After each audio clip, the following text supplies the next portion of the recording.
Welcome to the Best 5 Minute Wine Podcast with Forrest Kelly. I get a lot of voicemails like you do. Wrong numbers, wine questions, the occasional telemarketer promising me a cruise to nowhere, sour grapes blowing up my phone wanting more airtime. But this voicemail stopped me in my tracks. Wait, did he just say former bass player for the rock group Italian wine importer, private chef, and he takes people on vacations? This guy sounds like Anthony Bourdain meets Keith Richards meets Stanley Tucci. Well, there you go. And just like that, from my inbox into this episode of the Best 5 Minute Wine Podcast. But here's the twist. He didn't even start playing an instrument until he was almost 20 years old. He went from dry cleaning to dive bars and stadiums, from strings to stemware, and somewhere along the way, he emailed me back a voicemail with a live guitar solo attached. So without further ado, this is not just a story about wine. This is about taking a shot, betting on yourself, and answering the call. Best 5 Minute Wine Podcast. Hey, Forrest. Just letting you know I'm checking out your podcast, Best 5 Minute Wine Podcast. Pretty cool stuff. You might be interested in what I do. I am a Italian wine importer, a private chef. I take people on vacation, and I used to be the bass player in the rock band Bunny in the early 90s. I think it could make a good story for your show. If you're interested at all, hit me back, and I look forward to hearing from you. Hi, this is Paul Cullen, personal chef, sommelier, travel guide. I have a nonprofit called Paul Cares, and I started listening to your podcast, and I really dug what you were doing. Thought it would be really cool to be on your show. I had some fun with the voicemail that I sent. I went in the studio and I cut up some stuff and I put it together and I sent it to Paul. I thought I was doing pretty good. And then you sent something back. You put an acoustic version of a song. You upped the ante on sending the voicemail back. And I was like, oh my God, this is awesome. Yeah, I actually did it live. I just grabbed my guitar, and because, I got yours, I'm like, oh, wow, he's got music in the background. Well, I'm just going to freaking play for him. Yeah, you played that. And then I said, okay, I got to get this guy on the show because you're so diverse. Let's go back to your childhood or college or wherever. Where was an inspirational time that you can really look back now at this age and say, that was a critical point that I made that trek? Well, in high school, I was a star athlete in basketball, soccer, and tennis. Even though music was my love, I went to so many concerts. I mean, I saw so many. One of them, my favorites, was Van Halen's first tour with Montrose, with Sammy Hagar, and then Journey's first tour with Steve Perry. And that was just one of the best ever. But, I didn't have a time to play an instrument during that time period because I played sports all year round, basically. And then I moved from Buffalo. That's where I'm from. I moved from Buffalo to Fort Myers the day after I graduated high school to help my parents open a business. And it was a dry cleaning business. We knew nothing about it, but we dug in and made it successful. But in the meantime, I was thinking, I don't want to be in the dry cleaning business. At 19, 20 years old, I already had that thought. And I said, you know what? I love music so much, I'm going to pick up guitar. I picked it up for a brief moment, and then I met who was going to be my guitar teacher, Stacy Boyd. And right before I was going to start lessons with him, he said, Paul, I've been thinking, he goes, you should probably play bass because there's not a lot of bass players out there, and not a lot of good ones, especially. So he loved my work ethic and my enthusiasm, and he turned me on to some great bass players like Jaco Pastorius from Weather Report and Stanley Clarke. And of course, I knew Geddy Lee from Rush. And then, about 6 months later, I was playing country music, making $350 a week. $350 a week? You thought you were the richest guy on the planet, didn't you? It was way more than I was making in the dry cleaning business, that's for sure. Plus, there was women and drinking and partying, and can't say what all that partying was, but I was having a blast, So yeah, I did that, and I just went from band to band. I barely had any time off. So if I got a better gig, I jumped on with another band, or if a band just disbanded, I just went and found another band. And for the first 3 years, I played almost, every week. And I would leave a band on Saturday in Indiana and join a new one in Memphis on Tuesday, and then one of that band specifically was the Kids. And the next thing I knew, I was in Alaska playing. So it was like the first 3 years was just insane. What an adventure, and what a what a groundwork to hone your craft in different environments. Oh, for sure. But I just kept playing. I had my head down, knowing that I didn't start playing an instrument until I was 20 years old. I had a lot of catching up to do. So I just dove in, and I'd be practicing during the day and then playing at night. I eat, slept, and drank bass guitar. It all worked out really well for me. Were your parents a little bit disappointed that you didn't want to go into the dry cleaning business? Oh, my dad was really upset because he wanted me to take it over when he retired. And I'm like, Dad, sorry, I can't do that. My mom was pretty supportive, as of now also. Well, she passed away 16 years ago, but she, would have been really proud of, where I am today, being a private chef and all. Yeah, it's like, Dad, I've got another thing to be known for. I don't know what it is yet, but it's not going to be 1 hour Martinizing. Right. And yeah, exactly. And he, of course, the aha moment for him is when he saw me play in front of 12,000 people, and I looked over at him, and he was on the side of the stage, and the tears were, rolling down his cheeks. So I think he was okay with my decision. Well, the short story is, about 14 years ago, I was sitting at our local restaurant, me and my wife having a drink and some food. And I heard somebody that was sitting next to me say Buffalo. And I said, oh, well, I'm from Buffalo. He goes, oh, I lived there for 40 years, blah, blah, blah. And they just moved to the area. I live in the Rehoboth Beach, Delaware area, where a lot of retirees come because of our tax situation. We have none.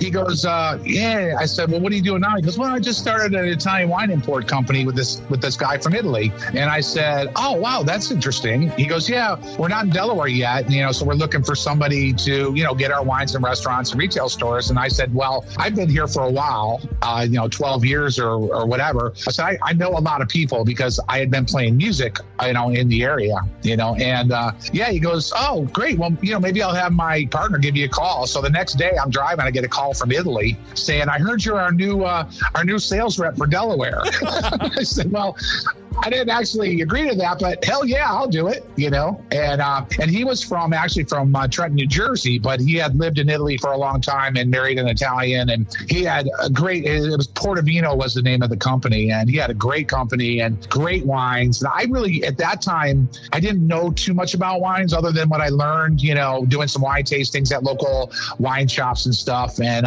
so I had I had to learn all of it. I had to actually learn how to pronounce some of the names because I was pronouncing them wrong. And it was going really well. I got wines placed in Delaware and DC and Maryland, and we were off and running, and I was having a blast. So I was playing music at night and working the wine business during the day. And then I got to go, soon after my mom passed, I got to go to Italy because I figured if I was going to sell wine, I needed to know the stories, right? The backstories. Yep. So me and my wife went to Italy for 2 weeks. I got to meet all my 12 or 14 producers I represented.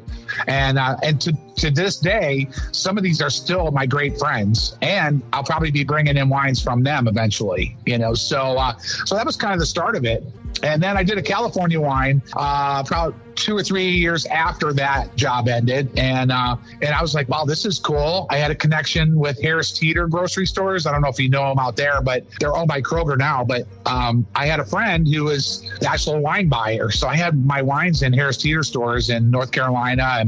And what I found out, I had to have a distributor, right? I knew that. But what I found out is they made all the money, and all my expenses for promoting my wine, put me in debt, So that ended, sadly. And then the private chef took off, and I started using my friends' wines from Italy, during me cooking for you, and I pour Italian wines, and then I play music afterwards. So I'd use their wines. So I started looking into, what it would take to do my own label from Italy. And that was to get my import license. So I applied for that about 4 years ago, and I had it in 10 days. I was like, oh my God, I don't know.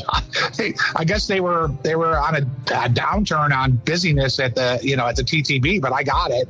And then I reached out to my friends who I'd been using their wines over the years. And I asked them if I could do a private label with my guitar on them. And they said yes. And then just started the ball rolling. Just out of curiosity, what is that permit or whatever, what does that cost? Not a dime. Wow. So I had you have to have your basic permit. That's what I needed to have for my California wines. I already had that. That doesn't expire. All I had to do is go on the same website where my permit is registered. I just applied for it, and it didn't cost a dime. And I got it, and then I was off and running. Oh, yeah. 10 days, you probably heard the horror stories of how long it could take. 10 days, you're like, whoa, I'm not ready yet. Yeah, I had no idea how long it was going to take. So when I got that email, I'm like, oh my God, I guess I better start getting the ball rolling. And I was in no hurry. Yeah. Because I had a friend locally in Pennsylvania that did a wine for me. It was Rosso di Toscana. It was from the Montalcino area. So it wasn't a Brunello because it was outside that Pennsylvania area. So I started with that, and he helped me with that before I got my import license. So I already kind of had that ball rolling as having my own wine. And then our first two wines we brought in under our company were Arnese, the white wine from Piemonte, and then Barbera d'Asti. So those were our first two wines. And that was about 3 years ago when I brought those in. Yeah, for sure. I mean, I don't have the full process of everything. I'm not in there stomping the grapes and all that. All I do is sample, the wines that they have, in their portfolio and say, hey, I like this one. Now, we did do our latest one is a Rosso, Rock and Rosso, which is a Nebbiolo blend. And I did actually sat at the table with them and we blended the wine together. But other than that, I mean, they're always all my producers are doing great wines, and I didn't need to do much, other than say, yes, I want that one. Yeah, that's how you do it, Paul. Give full credit where it's due. You know how to pick good fruit and good collaborations. We got a voicemail talking about one of your great wines. Chris Wood from Southern California. Hey, Forrest. Thanks for the nudge to try the Paul Cullen Roriero Arnese from the Talafiero Cullen Art Series.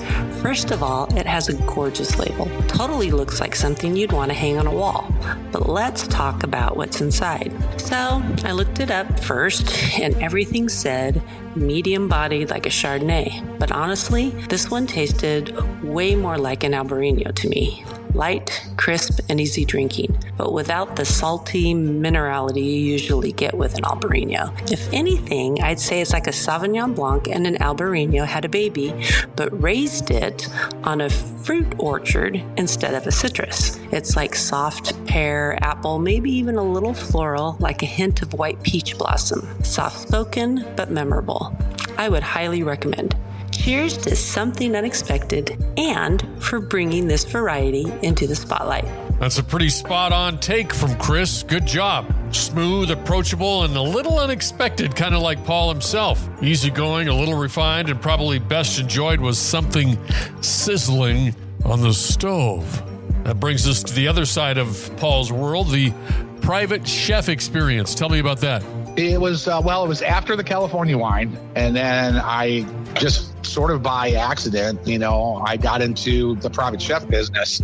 I mean, I say accident, but we used to love having people over for dinner, and I've had some of our best chefs, James Beard winners, James Beard nominated chefs, over my house for dinner, over our house, me and my wife. And we were kind of like invite couples that didn't know each other. And we thought that was like a really cool thing, kind of social networking before social networking. Yeah. Then one time I made this, Italian meal for them and had some great wines from my friends. And my friend said, hey, can you do this in our house? And I said, oh, for sure. And he goes, hey, and bring your guitar and play some music, would be great. I'm like, oh, wow. So a dinner and a concert. And that was about 12 years ago. And now that's just taken off every year. It just gets better and better. And we figured I probably cooked for about 15,000 people since I started doing it. Do you have somebody who handles that, the booking and all of the meal prep? Yeah, me. Yeah, me. No, I have a great assistant, Nina Carl. She's been with me for 9 years, and she really helps me out. We go to all the dinners ourselves. She prepares the charcuterie board and whatever antipasti we do while I'm making the salad and making the entree. I always, cook on premise, whatever, at anybody's house that we cook for. I do all the cooking right there. You're bringing a van with all the food and everything? Yep. I got a modest SUV, and And I have a toolbox, a stand-up toolbox that is on wheels, and it has all my utensils and knives and spices and vinegars and everything I need. And then we bring our own pots and pans, and if they need, we bring plates, basically the whole table setting if they need. Yeah, I don't ever have to go in their cupboard or their drawers or anything. I've done this so much. In fact, it was the first handful that I did. I said, you know what? I need to bring my own stuff, because you never know what you come up against. We bring it all. Yeah, for 7 people, over 7 and over, it's $125 a person, and then $250 for my assistant Nina, and then they have to purchase the wines by law. But we work stuff out with them also. That includes the music also. Sure, we go all over the country. I've been to actually Costa Rica, and I did an event there before COVID, and it was for the Anderson Windows people. And then 2 summers ago, the Pernod Ricard Group, they own Jameson's Irish Whiskey and Absolute. They flew me and Nina to Aspen to cook for them at the Hotel Jerome, which was just insane. And I've been to California. I go to Florida on a regular basis. And where I live is actually a great spot, because within, say, 3 hours of where we live, we have Northern Virginia, D.C., all of Maryland, basically, except for the west part, and then southeastern Pennsylvania, New Jersey, New York's 3.5 hours. So we have millions of people that we can reach just within, 2 or 3 hours of where we are. Paul Cullen wines aren't just about what's in the glass. They're an extension of the man himself. The former Bad Company bassist turned winemaker built a following for his smooth, approachable blends like Rock and Rosso. But for Paul, the story doesn't end with the pour. Offstage, he's also a renowned private chef and host, rolling up to homes across the country with his guitar, his knives, and a van full of Lambrusco. Go ahead, Paul. Take us inside the rhythm of those nights. So we roll in, depending on how big the party is. We're doing 8 people tomorrow night. That's a cakewalk for us, because we just did a double on Saturday. We did 25 people for a wedding shower, and then we took an hour break, and then we cooked dinner when the husbands got there for 16. We roll up an hour and a half, 2 hours before, unload the van, take control of the kitchen, and people, they sometimes just hang out with us, which we're really used to. We've done so many of these. I think Nina's been with me for close to 1,400. So we're like a well-oiled machine. We roll it in, and then we just start prepping, and then talking. And if, people are standing around, Nina gives them, some of the cheeses that we have for them to try, before everybody gets to the party. And then once everybody gets there, Nina pours my Lambrusco, because we always start out with our dry, fizzy, cold red. And then we already have the antipasti, which is about, probably about 14, 15 small bites, along with a charcuterie board. 45 minutes in, we sit them down and drop salad or soup, depending on, the time of the season. And then entrees. And then we give everybody a break, and then we pick a place where they want me to play, by the fireplace, the fire pit, whatever. And then I start playing music, and Nina does all the cleanup and has dessert for everybody ready by the time that I'm done playing. And then we're out of there. And so once the party starts, it's about 2.5 hours from the time we leave, and which is pretty darn good. We don't lollygag, we don't hang around unless they have really good cigars and bourbon. That's funny. You said lollygag. I was trying to explain to somebody the other day what that exactly meant, and I was like, I think you're more confused, and I'm more confused. But I know when somebody's lollygagging, I know when they're doing it.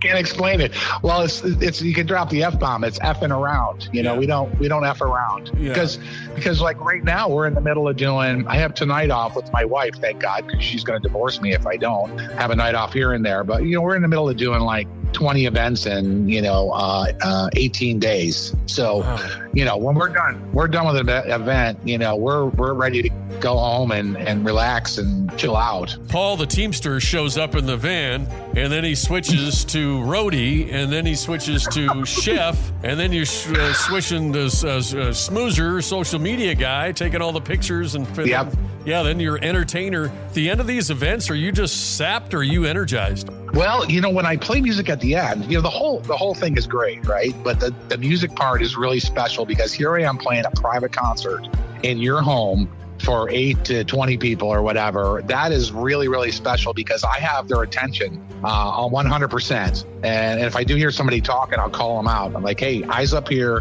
1, 2, 3, eyes on me, but that's usually not the case. People are really enthralled with the fact that I used to be famous, and here I am playing those songs. And then I have, since 2007, when I switched to guitar, I have over 50 originals, which I finally got them all up on Spotify. But so I'm actually energized a bit, and knock back a bourbon, take pictures, hug everybody, and then me and Nina are off, and then we start it all over again the next day. Well, yes and no. I mean, everything I do now, is intertwined, in-home dining, wine business, travel, and then Paul Cares, my nonprofit. So I've had people that come to our room. Paul Cares owns a concert venue. In fact, we have John Ford Coley of England and John Ford Coley doing 3 sold-out shows. And I'd really love to see you tonight. Those people come here for shows. They have me cook dinner for them in their home. They go on vacation with us, or they buy my wine, so it's all kind of intertwined. From the kitchen to the stage, Paul Cullen proves that passion doesn't need boundaries, just needs good or bad company. Whether he's serving up a Lambrusco, a house-made pasta, or a private concert by the fire pit, every night ends the same way, with music, laughter, and a toast to the good life. That's Paul Cullen, musician, winemaker, and chef, blending flavor and harmony one dinner at a time. We're a 501c3, and we got our paperwork back in 2021. And then we started doing events and fundraisers, and our whole mission is to help kids in the culinary and musical arts. We're helping young adults and kids follow their dreams. And here's a good example. Alondra, who actually works in our kitchen here at the room, she is going to Del Tech, which is a local technical college, and her class went to Italy a couple months ago, and she couldn't afford to go. So Paul Cares paid for her trip to go and spend 10 days in Italy immersing herself in the Italian culture. And, and that sort of stuff for me, I was so jazzed by it all. And then her texting me pictures and just the whole experience. When I saw her, when she got back, she had tears in her eyes. So that to me makes it worth every bit of work that we do on that, in that organization. Yeah, it's incredible. I've been so fortunate. I've been there 16 times. Yeah. In the last 12 years, including I've already been there once this year, and then I'm taking 2 groups, one in September and one in October. So I'll be there for 27 days from September to October. Where does the nonprofit, how does it dovetail into all your other organizations? Yeah, so, we do, we have our major fundraiser every year. It's called Concert for the Kids, and our band Bad River plays. And then we have local musicians, and then we'll feature young adults. Like we had the School of Rock locally. They came and they opened up the show for us this year. And then we also do that's our big fundraiser. And then we do a golf tournament every year. This will be our 3rd one in October 7th. And it's the Rock and Roll Golf Tournament, of course. And you're supposed to wear your favorite concert t-shirt, and then me and my buddy Robbie, we play music afterwards, and there's a barbecue. And so those are our 2 fundraisers that we focus on every year. But then we do up to 4 or 5 shows a week here at the room in Cedar Grove where I'm sitting right now, and all of that is the fundraising part of it also. Okay, so let's do the big reveal. So you're touring, you said you're doing all these gigs, playing bass, and you went from the East Coast all the way to, you said, Alaska, right? Yeah.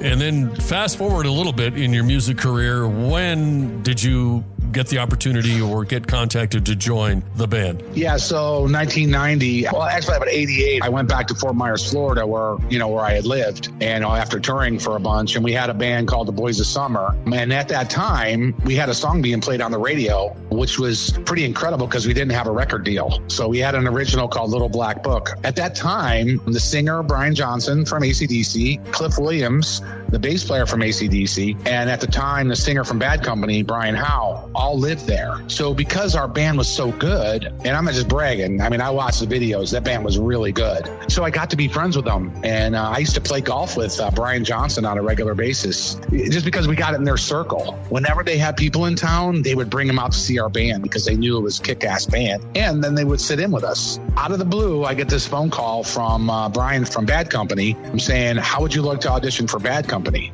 and it's ironic because I was just coming back from the grocery store. So I had groceries in my hand. This was pre-cell phone, right? So it was a phone on the wall. And I got a bag of groceries in my hand. He goes, hey, mate, it's Brian from Bad Company. How'd you like to audition for Bad Company? And, I basically dropped the bag of groceries. But in my cool voice, I said, oh, yeah, that'd be great. But I was like freaking the hell out. Yeah, he said, do you have a passport? I said, no. He goes, well, you need to get one ASAP. So I jumped all over it. I had 2 weeks to get it. I got it the day before I left for England to audition. Flew to England. I'd never been to London or England before. What a fantastic experience that was. But the cool part was I was auditioning for Bad Company, and the short story is I got there about 10 in the morning after the overnight flight. I got to my hotel.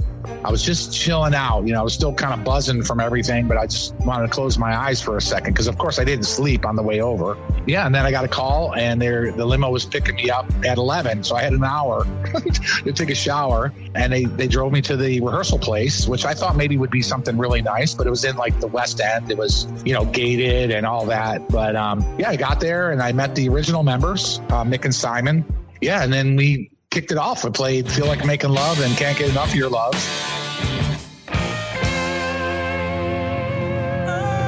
And nailed them both. We went to the pub, which is attached to the rehearsal space, and had a pint of beer. And on the way back, Simon Kirk, the drummer, said, so what'd you think? Again, in my cool voice, I said, yeah, it was pretty cool. He goes, well, you got the job if you want it. And I said, yeah, I'll take it. Yeah, sounds good.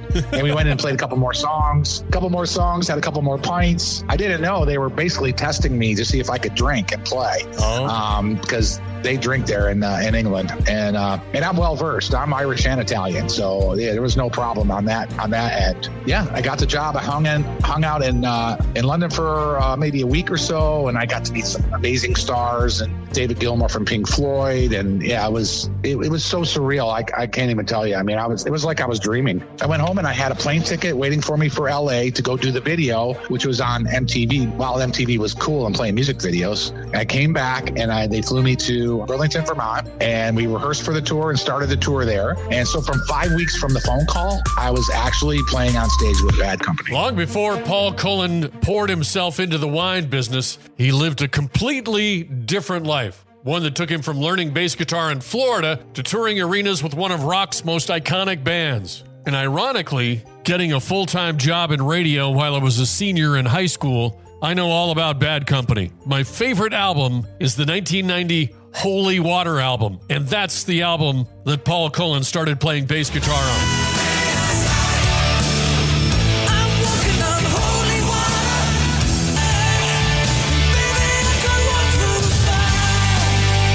Yeah, that was a great album. It was basically the singer at the time and the producer that basically wrote everything on that album. So, and then Mick, the guitar player, and Simon played drums, obviously, So, yeah, I mean, it was so well done. I mean, Terry Thomas was the producer. He was amazing. He produced Foreigner and, people along those lines, too. So, yeah, it was a high-quality album. Have you got a highlight from, because you were with him for, 2-3 years? Yeah, about 3 years, yeah. By far, the highlight was, we already know the story. I joined them in Florida, right? So, and I didn't learn how to play bass till I got to Florida. So my highlight was it was February 26th of 1991. Not that I remember, but it's when I got to go play my hometown of Buffalo. And I had already been in the band for over a year. And obviously all my family and friends that I knew up there all knew, I was in the band. So some of them would come when we got close to Buffalo, which was great, but Buffalo was amazing. 16,000 people. It was just the highlight of my life. In fact, I wrote a song called King for a Day, and it certainly was, and I look back at that now and I go, the cool part was it was like hashtag validation, right? For all the people that wondered why I became a musician, including my family, thinking that I should maybe get a regular job. They were all there, and the accolades and, just everything, the joy on everybody's face, especially my family. I'm the oldest of 30 grandchildren on my Italian side. So, wow. I mean, they were all there. The good thing about playing Buffalo in February, there's not a lot going on except for snow. Yeah. So I was on the radio in the morning show, and then I was on TV. They interviewed me, and I was in the Buffalo News, the newspaper at the time. So they made it a really big deal that local boy does good. And so by far, that was the coolest night ever.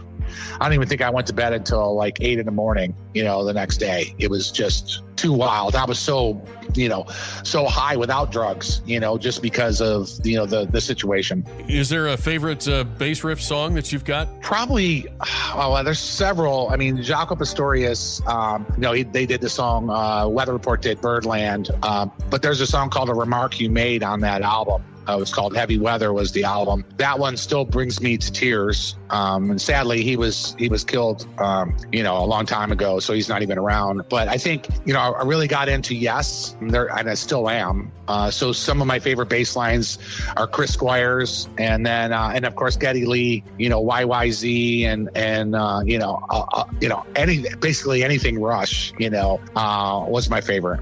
And I do got to add though that, bass lines in Bad Company were a pleasure to play, because he wasn't just a play one note bassist. He had really beautiful timing, and he was jazzy, he was funky, and I don't know if you know, but he was actually the bass player in King Crimson at one time. Yeah, way back. So it was a pure pleasure to learn his songs and to play them. I mean, I knew a lot of them, but I had to go back and learn, the other ones like Rocksteady and stuff like that I didn't know, that we didn't play, so but I couldn't have picked a better band to play in, because it's right up my wheelhouse on how I play. We've been discussing Paul Cullen wines. We've talked about Paul Cares, the charity foundation. We talked about life on the road with Bad Company. Are we done? Nope. There's more to Paul Cullen. And I was like, yeah, let's do it. She goes, well, you get paid this and everything else is for free if you have so many people, and I'm like, okay. So our first one was on an Oceania cruise. Picture this, the sun setting over the Tuscan hills, a glass of ruby red wine catching the last light of the day, and the soft strum of a guitar drifting through the air. It's not a scene from a movie. It's a moment from a Paul Cullen journey. The former Bad Company bassist has traded arena spotlights for vineyard sunsets, crafting unforgettable food, wine, and music experiences that span from Rome to Lisbon, Tuscany to Havana. This isn't just travel, it's storytelling through taste, sound, and soul. All right, Captain, let's set sail. Yeah, so we started in 2018. I met a local travel agent, Accent on Travel, and Annette, the owner, and I became friends. And she thought that I could do a group trip, and I'm like, who the hell would go with me?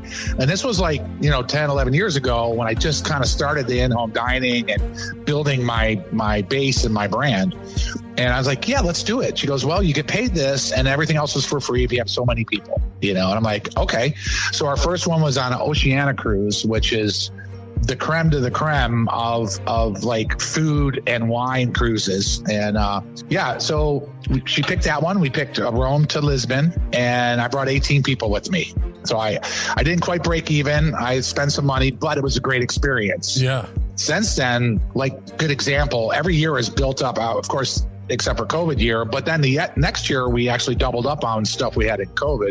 But a good example of how far it's gone in 10 years. Last year, we went on four different trips, and we took over 170 people with us over those 4 trips. Wow. Yeah, and it includes, most of it's European, mainly Italy. But we just started going to Cuba recently, and that's been amazing. In fact, we're just getting ready to release Cuba 2026 in March. That has been one of my favorite trips, although, you can't beat Tuscany or Italy or basically anything I do, but that's really special because that's outside of our wheelhouse, and it's just the Cuban people are amazing. The musicians are insanely good, and the food is great. Everything about it. And I'm a cigar guy, so I'm in heaven, right? So that's where it came from. Say 10, 11 years ago, we did 18 people on one trip, and now, we're doing 100. We did 170 last year. So when the people sign up for the trip, they obviously, how involved are you within their daily activities? So I'm with them the whole time. Yeah. And so we do, like, for instance, when we're doing Tuscany, we're doing an olive oil resort in October. We have the whole resort. Every day we go out and do a day trip. We go to a winery. We go to a city like Siena or San Gimignano or Florence, or we go go hang out with the famous butcher, Dario Cicchetti, and have a 7-course meat lunch. And then we intertwine music. I'll play music at nighttime for everybody when we're just sitting around the fire pit or fireplace. And then I have musicians that I play with over there. In fact, if you go on my Spotify, you'll see Live in Tuscany. It's me and a violinist I've been playing with for 10 years now, or actually, about 10 years. And his name's Alessandro Golini, and he's just amazing. And so we'll invite him to the villa, and he'll hang out with us. And I find it really interesting that, we play really well together, but we don't speak each other's language, but we know the language of music. So that's a real special part of it, And then some of them we do, like the tall sailing ship we're doing from Rome to Sicily. I just play music on that one because it's, their kitchen is already, doing the food that they need to. So I don't need to be doing that. But we will do excursions. Like when we're in Sicily, we go to my friend's vineyard, Gambino, which is on Mount Etna. And we take everybody up there. They already have a guitar there, so I know I don't have to bring it because I've been there several times. And we have one long table for however many people. I think we had 30 the last time, with big glass windows overlooking the vineyard. And then I grab my guitar and play a couple songs for everybody. So it's all intertwined depending on which vacation it is, luxury cruise, tall sailing ship, or land package. I'm getting exhausted listening to all these things that you're doing and just the energy that takes it. Does your wife ever poke you and go, you don't have to be on right now? Yeah, she does. Yeah. But she goes on 80% of the trips with us. So she's over the moon that we're doing the tall sailing ship from Rome to Sicily. She tells me every morning how many days we have left, so it's been great for her too. She absolutely loves it. She loves to travel, and we just have such a great time together. Sometimes like me and her will stay a couple extra days and just hang out ourselves, because I do have to be on, whenever I'm taking people somewhere. I can't have a bad day. Nope. Because they just paid a lot of money to hang out with me and Bonnie. PaulCullenWines.com. How many states are you allowed to ship to? 43 states. Yep. And I got a discount code for your peeps for you too. I'll give it to you at the end. Okay. Starting out with, I got Prosecco from Treviso, which is the daily Prosecco from that region, so it's DOC. From Canigliano, it's a lot more money, and it's DOCG, which is amazing also. But I wanted to have, we call it the roadie, speaking of roadie. So, and I don't mean you drink that when you're driving. We call it the roadie because it does what a roadie does. It kind of gets you set up for the show. So you can do Aperol spritz or any spritz you want. You can drink it by itself. You can do mimosas, drink it by the pool. So that one's called the roadie. And then the next sparkling is the Lambrusco, which I talked about, which is, dry, fizzy, cold red wine, unlike Riuniti. And I'm so happy for the vineyard. Andrea and Angelo and the family are celebrating this year their 100th year of the family making Lambrusco. And in fact, I'm taking my group there in October for a tasting and a visit. And then go to the white is Roero Arnese. So Arnese is a grape from the northern part of Italy, and it's sort of like in between. If you like Pinot Grigio or you like Chardonnay, it's kind of in between. It's more of a medium to full body, not a lot of acidity, no tannins because it's not done in oak. It's got peach and pear. It's really friendly wine just to drink by itself. And of course, it goes great if you're doing burrata and peach salad or something along those lines. And in fact, Arnese in Italian means little rascal. So it's a real hard grape to grow. And I sort of love that whole backstory on that. And then our rosé is our Rockin' Rosé. And it's based Nebbiolo based from Langhe.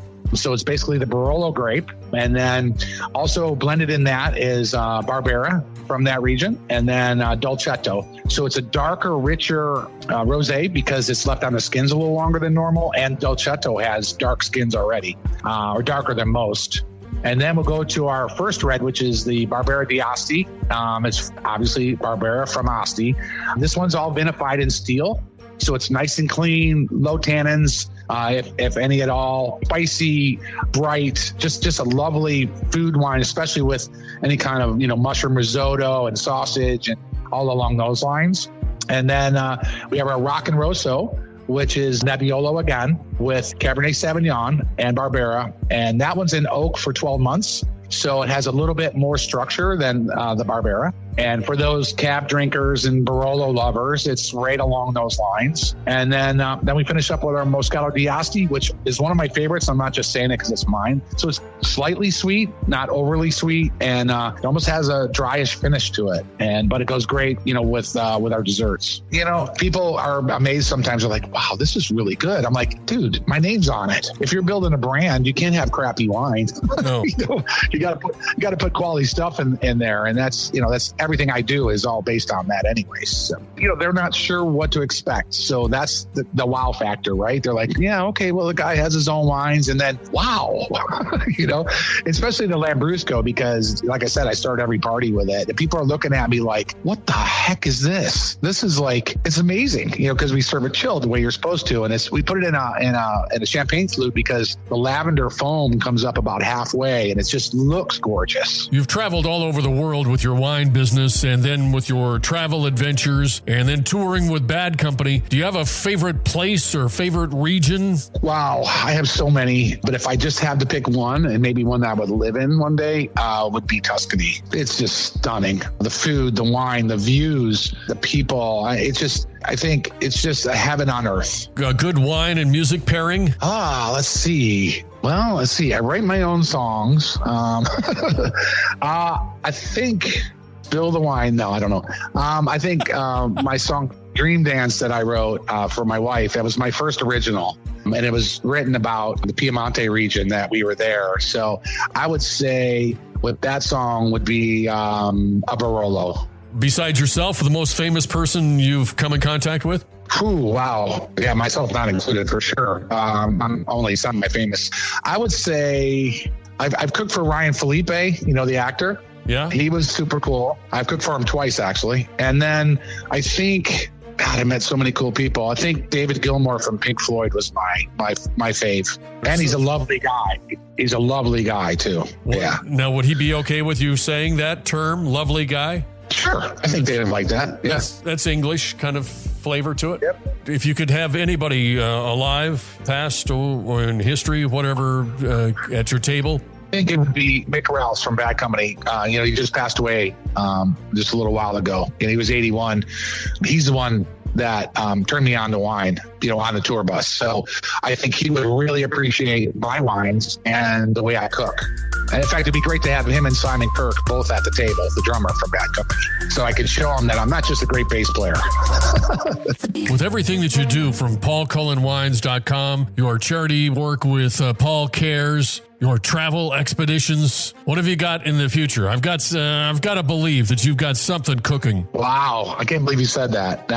No, that's a lot, and I just got my Medicare card in January, so I'm just hanging on for dear life, just trying to do as much as I can and reach as many people as I can. And we're doing that. That's for sure. I just had a meeting yesterday, and we're going to have a cookbook coming out, hopefully by October. I've already been working on it, and I've got some great help on it. In fact, we had a great meeting yesterday on how we're moving forward. And the title so far is Party Like a Rockstar. It's going to basically be my apps portion of my dinner and more apps. So it's more like a party thing and not like what the salad is, the soup is, the entree. We're just going to give people the ability to throw a party just like one of mine. And in fact, they could play my music from Spotify while they're doing it. And then, of course, we'll have wine pairings. We're going to do cocktail lists, beer lists. It's all that encompasses a party where you want to party like a rock star. So, yeah, that's my next thing. Woo! Oh, the one thing I forgot to mention too was, how did you come up with the label?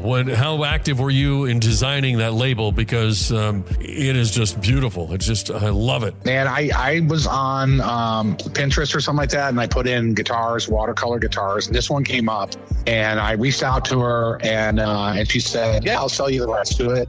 So I bought them, and so you saw the white wine and the Barbera are the same color, they're multicolored, and then every every wine we switch up the color now so they don't get confused, and it looks cool too. So I did, once I got the guitar, which was the multicolored one, then I go in and change them, and then I came up with the font and everything. So I basically do the labels myself also, which is pretty easy now. All I do is change the color of the guitar, or it's easier, But that's under my things I do also. And nobody gets what I see, right? I've tried it so many times. I've actually paid dearly for that, knowing that I'm the one that needs to do it, because nobody has that same vision, and I think that vision turned out pretty darn well, and I want to stick with that. Now, the first one we did didn't have the embossment on the guitar, so I saw how flat it looked, and then so the next round we had them emboss the guitar, so the guitar really sticks out and it shines, basically. Always reaching for higher. That's the way to go, Paul. Yeah.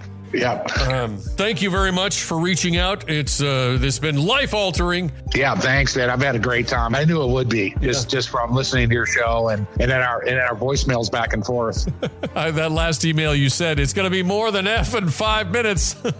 I told my wife. I know. I think your wife got a kick out of that one, right? Yeah, my wife loves that because that's how she talks. But I don't talk like that because I still have a radio career, and I never wanted to get fined by the FCC, so I try not to swear. Yeah. I did my best not to swear also. So we got a code for your listeners, 5 minutes, all lowercase, and you get 20% off on your next order, and orders subsequent also. We're not going to cut it off, so they can keep ordering at that, with that 20% off. And we already have 3 bottles or more. You get free shipping. Nice. Dropping some coupon codes, some promo codes. Heck yeah.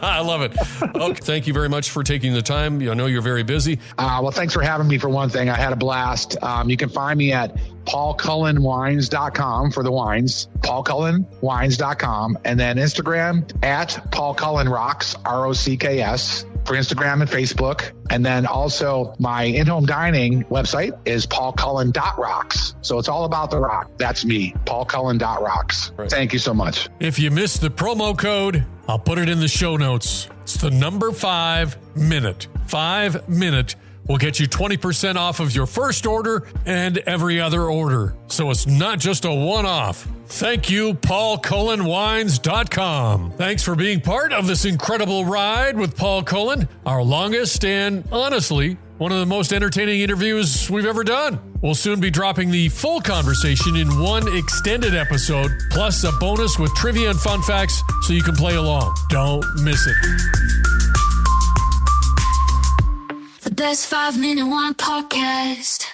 Don't forget my favorite part. Please like and follow. Oh.